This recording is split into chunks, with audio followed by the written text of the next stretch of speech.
Hello everyone and welcome back to another video. Today we are going over a relatively well-known rocket launcher, the RPG-22, also called the Netto. In the late 1970s, the Soviet Union was still using the RPG-18, a light shoulder-fired rocket, and it came to their attention that they needed something with a little bit more power. And so in 1979, the first test prototypes of the RPG-22 were assembled and tested. The new launcher had a 72.5mm shaped charge projectile capable of defeating up to 400mm of rolled homogeneous armor at distances up to 250 meters of the max effective distance. This was a decent advantage over the older and smaller RPG-18, which could only penetrate 300mm of rolled homogeneous armor. Most sources say that the RPG-22 was approved for use and adopted in 1981, but was not issued in large numbers until 1985. Although in 1980 a task was given to develop a successor to the RPG-22 already. This would eventually become the RPG-26. The RPG-22 saw large use in conflicts around the world. Of course, the main users of this weapon was the Soviet Union and its successor states, but it was also exported to other nations and militant groups such as India, Iraq, Peru, and various militant groups in the Middle East and Africa. Such conflicts include the wars in Chechnya, the Yugoslav Wars, the Great War in Terror, and many other conflicts. A notable use of this weapon system occurred on September 20th, 2000, when a member of the Real Irish Republican Army fired an RPG-22 at the MI6 headquarters in London. The rocket hit the 8th floor of the building, causing minimal damage and no casualties. So now we'll go over how the RPG-22 is actually used, the different features of it, and what I think about it. So we'll start with the features, I guess. You have this fiberglass body, pretty thin, only a one-time use system. You have the instruction manuals here. Manual, sorry. It's in Russian, so not very useful if you can't read Russian. Trigger cover / sights, the extendable front piece. You have the sling that comes with a little packet for hearing protection. How would you actually prepare this for use? Well, I can't show you everything because there's a piece missing. On the end here, there's normally an end cap that's hooked onto this hook. So you'll start with sliding this metal piece back, right? It's also somewhat of a safety because this metal tab locks onto these tabs on the front sight, or the rear sight, sorry. So it actually prevents you from lifting it. So you'll slide this back. The rear cap will unhook and it just falls off. So I lost it. And then in the front here, this piece extends. I've just got some copper wire in here for now. Let me try and get this off. Okay, normally that would be a lot easier. So once you pull this little tab there, the front opens up, and then you just slide it forward. Your front sight will pop up.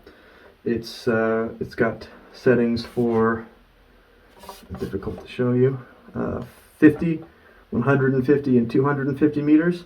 250 meters is pretty optimistic with one of these. Right, so now you've got it set up. I'll flip it the other way around. Normally there is a ring here, a little pull ring. I have since also lost that. I threw it in a forest somewhere, how I remember. So now it's almost ready to fire. Pop it on your shoulder. This is the rear sights trigger cover. This will pop up, and when you pop it up, it also cocks the firing mechanism. So this is your trigger. It's very simple, just a little push button. You'll line up the sights that you need. On here there is a plus and minus for changing if there's a vast difference in temperature. I don't remember the numbers right now. I'll probably put them as a subtitle because I don't remember.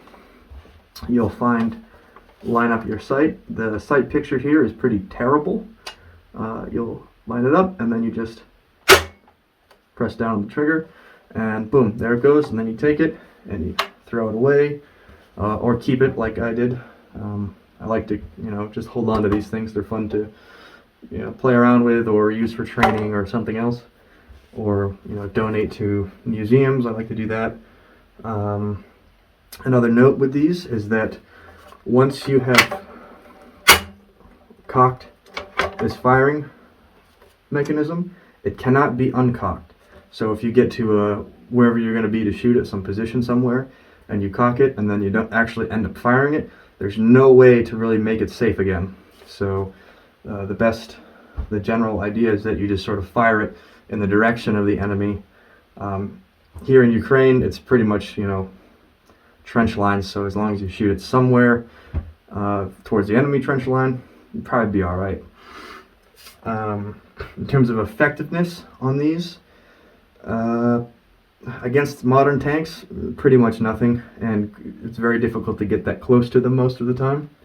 One of the big benefits to the RPG-22 is its size. It's very small, it's very light, which is nice compared to something like an AT-4, which is heavier and bigger and more cumbersome, and it's disposable, so you just fire and throw it away. Unlike an RPG-7, you got to keep the tube because you need it.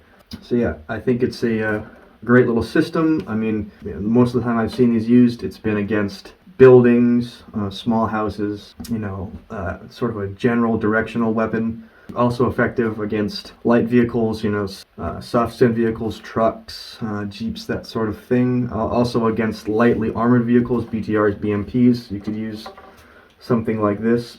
We'll go over some of the markings that appear on these. So most of the important ones are printed here on the front. You see RPG-22, the manufacturer. So this one's a Circle 11, which I believe is Bulgarian. I'll put it in the subtitle if it's different. I just don't remember off the top of my head. And then you'll have I believe this is the month, this first digit here, and then the year. So this is a 1986, which is a pretty early one. How I understand, they didn't really start making them until 1985. So yeah, there's a bunch of other numbers down here. I don't know what all of these mean because it's very difficult to find information on these sorts of things. There will also be another sort of serial number stamped into the bottom metal cap of the fiberglass tube. Now, how do you put it back after it's fired if you want to bring it home like I did, or give away as a gift, or whatever you might want to do with it? Well, you would simply just put the sight back down and just slide that back in if you want. The difficult part is this front piece. They don't really like to go back. I lied, this one was very easy. Normally you have to sort of put the cap on and smash it on the ground, but that was much easier. It's probably because I've worn it out many times, so it's not so stiff, but usually it's a bit more stiff. Simply fold the cover back up and find something to stick through these little holes. I use copper wire or some other kind of wire you can use, or if you have the original piece, but those usually get lost, and then reinsert the safety ring, but I also have lost that, as well as the rear cap. For the rear cap, you would just hook it back onto this piece down here, over the back onto this hook, and slide it forward, it'll stay. So yeah, that's how it's used, operated, a quick guide, and what it's sort of useful for. Very simple, small, disposable rocket launcher. I think they're great. I hope you guys enjoyed this video and learned something from it. If you did, please like and subscribe, and I'll see you in the next video.